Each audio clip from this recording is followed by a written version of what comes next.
വന്യജീവി ആക്രമണം തുടരുന്ന സാഹചര്യത്തിൽ വിവിധ വകുപ്പുകൾ ചേർന്ന് കമാൻഡ് കൺട്രോൾ സെന്റർ തുടങ്ങുമെന്ന് റവന്യൂ മന്ത്രി കെ രാജൻ.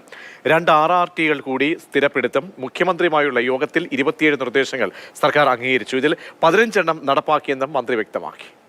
നമ്മുടെ ജില്ലയ്ക്കകത്ത് റവന്യൂവും പോലീസും ഫോറസ്റ്റും തദ്ദേശ സ്വയംഭരണ സ്ഥാപനങ്ങളും പട്ടികജാതി പട്ടികവർഗ വികസന വകുപ്പും കൂടി ചേർന്നുകൊണ്ട് ഒരു കമാൻഡ് കൺട്രോൾ സെന്റർ ആരംഭിക്കുക എന്ന ആശയം നമ്മുടെ ജില്ലയിൽ പ്രാവർത്തികമാക്കാൻ വേണ്ടി നിശ്ചയിച്ചത്.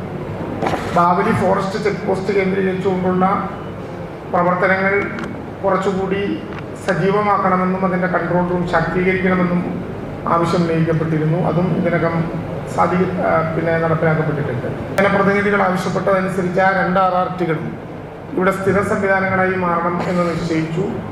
ആ സ്ഥിര സംവിധാനങ്ങളുടെ ഭാഗമായി ആവശ്യമായിട്ടുള്ള ക്രമീകരണങ്ങൾ ഇതിനകം നടത്തിയിട്ടുണ്ട്.